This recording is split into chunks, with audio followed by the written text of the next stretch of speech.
What's going on, guys? Minecraft Gaming here, and welcome back to the video. Today I might sound a little bit tired, I might blur a couple of words, mainly because I'm extremely tired and slightly ill as well, but I still want to get a video out for you guys because it seems like it's been absolutely ages that we talking about this DLC and rumours about it, and out of all of them, it's probably what I'm most excited for. Does it pan out to those excitement levels? Kind of, you know, it's the same as all the DLCs. It's a lot of fun at first, but after a bit, obviously, they'll get into the game and stuff. But generally, for you guys, I want to cover all the upgrades, the new maps, some of the updates and stuff like that, and put this all in one video for you guys. So the first bit, some of the updates have been changes. There's been minor changes to some of the UI elements, things like making parts clearer, smaller icons, changing icons. You can now, for a good example, you can now see how long it takes until you can jump again with your drone. Beforehand, if you hit spacebar to jump with the drone and then tried it again, it would just say, you know, cooldown timer 20 seconds or 20 seconds, cooldown timer like 3 seconds, 2 seconds, something like that, 1 second. And now we actually have a little bar that will fill up telling you when you can jump again. This isn't major, I mean this is barely anything at all, but it's very helpful and can actually get a drone in a much better position now, because beforehand you'd have to guess when to jump again. Now you actually know when to jump again and you can actually hide your drone better. So now, along with this minor change, like I said, other UI changes, the netcode has been tightened up again, and there's just general bug fixes for things like Thermite's charges not working well. Apparently Blackbeard's guns do too much damage, so they've nerfed that. Too much damage, not sure, but I think overall just being overpowered along with the shield equals too much damage, you know, too powerful in general. And now one of the coolest things that has been added into the game is there is now caliber-based destruction. Now, of course, you have a gun that shoots a big round, something like a 5.56, compared to something like a 9mm, much smaller pistol round. Of course, the assault rifle caliber 5.56 is going to make a much bigger hole in a wall, and the pistol caliber is going to make a smaller one. Now, that wasn't in Rainbow Six before now. It is now in the game and it works extremely well. So something like the G36, which is a big bullet, is going to absolutely tear a wall down. So no longer do you have to get shotguns in order to put big holes in walls. You can now do it so much easier by basically using a gun with a high caliber and it's just going to tear through the wall. Now there is 5 different presets for this. It's not like every single gun that has a different caliber has its own size, you know, in caliber destruction. It's more like that assault rifles are put in one group, SMGs and another, carbines at the same one as assault rifles and stuff like that. It is still pretty cool though. I do think it's something actually that is going to change up the game massively. Now, of course, the one thing that everyone wants to hear about, the 2 new operators. Now these guys, of course, are from the Japanese Special Assault Team, or the SAT, and the attacker is called Hibana and the defender is called Echo. Now, to cover the first one, the attacker Hibana, her guns are pretty damn good. She has 2 main weapons, which are the Type 89 and the Supernova shotgun. Type 89 is basically an assault rifle, and it's good, not amazing, but you know, it's perfectly fine, nothing overpowered, and to be honest, it's a lot of fun to use. It does only have 21 rounds though, so that's one little problem with it, is occasionally you'll run out of rounds pretty easily. And then the Supernova is decent. I haven't really liked it much. Personally, I'm not a fan of shotguns, especially in offense, because all the time I find myself down. The enemy's down this corridor, I can't hit them this distance. What do? That's why I prefer getting assault rifles and actually using an automatic secondary to act as a shotgun in close quarters. And speaking of which, her secondaries are the Bearing 9 fully auto sort of submachine gun PDW sort of weapons, really powerful. It's not quite SMG 11 levels, but it's definitely close to, and I'm kind of happy to see another one of these in the game. Like I said, I so much prefer running an assault rifle with one of these than a shotgun with any other secondary. And then the second secondary weapon she has is a P229 semi-automatic handgun. It's perfectly decent, it's like all other handguns, nothing special, nothing crazy. Personally, again, I prefer the Bearing 9. Now the one thing that everybody is super hyped for, especially me, is Hibana's gadget. Her gadget is called the X-Kairos. It's really hard to pronounce and probably butcher it every time, maybe I'll get it right.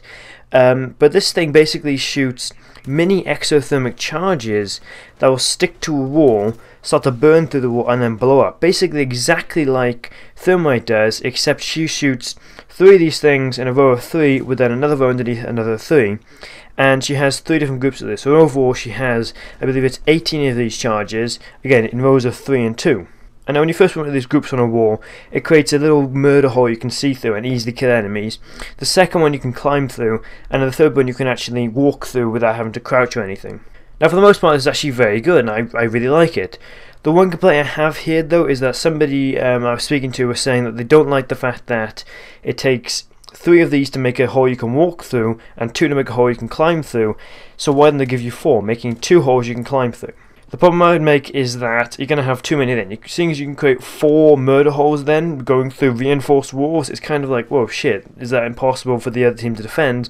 Seeing as they're going to have other doorways, 5 guys can't defend, say, 2 windows, a doorway, and then 4 murder holes in an entire map, so that's extremely difficult to defend against, and I think too difficult. Now I'm glad they added Hibana into the game and gave her this ability, because it does mean we don't have to pick Thermite every single time now.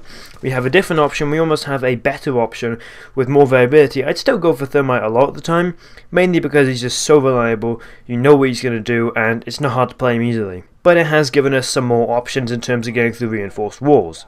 Now the second operator, the Defender of course, called Echo, has again 2 guns, an MP5 SD, which is a MP5 submachine gun which is permanently silenced. If you've played Modern Warfare, then you definitely know this weapon. Again, it's an MP5 with an integral suppressor, which is actually really cool. I really like the look of that weapon, and I'm happy to see it in this game because I think it fits perfectly. And now the other weapon he has, of course, is again the Supernova shotgun, which, like I said, is perfectly decent, and he has the same pistols and PWs as Hibana does. Now his gadget sounds awesome at first. Once you learn a bit more, your opinion does change a little bit, but his gadget is a Yokai drone, or Yokai drone. This thing is basically a mini quad rotor that hovers about half an inch off the ground as you're moving around. Then you basically jump to the ceiling, stick to the ceiling, and when you're there for a while you go invisible. And any point when you're on the ceiling you have a disturbing sonic burst. It essentially makes people extremely drunk, to the point where I'm talking like drinking since 8 to 4, non-stop, can't see a thing, can't hit anything, blurry screen, wobbling back and forth, sweat marks on the screen, and it is actually kind of overpowered. I haven't been hit by this much, but the times I haven't been able to do anything about it. Not to mention the fact that this thing goes invisible after some time, so how the hell am I meant to see it if it's invisible? It's hitting with some sonic burst, and it can move extremely fast. There is no way to hit this thing unless you're playing as IQ or get a lucky throw as Thatcher. So obviously then you can see a potential of this thing as being an ambush weapon. Basically put it somewhere, you go, okay, the enemies are here, sonic burst, somebody rushes in, takes them out, maybe the drone drops down, moves somewhere else at the same time, and it's actually extremely effective for doing that. The one problem I see is that you can't actually spot enemies, so you need good communication to call them out, as well as the fact that they've actually removed the E button in terms of exiting drones and cameras. Beforehand, if you're in a drone or camera, you press E, you leave that, go straight back to your character.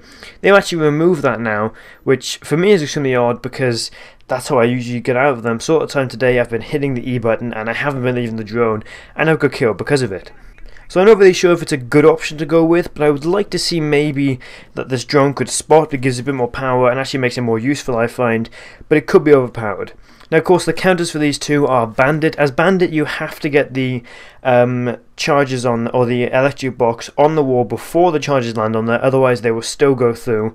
And if you're playing as, I believe it's, if you're as Mute, then you have to actually go and put them on there when the charges are stuck to the wall, or even as they're shot onto the wall, not when they're burning through. If they're burning through, you've wasted time already, but it blocks the signal if they're already on the wall or they're shot onto the wall.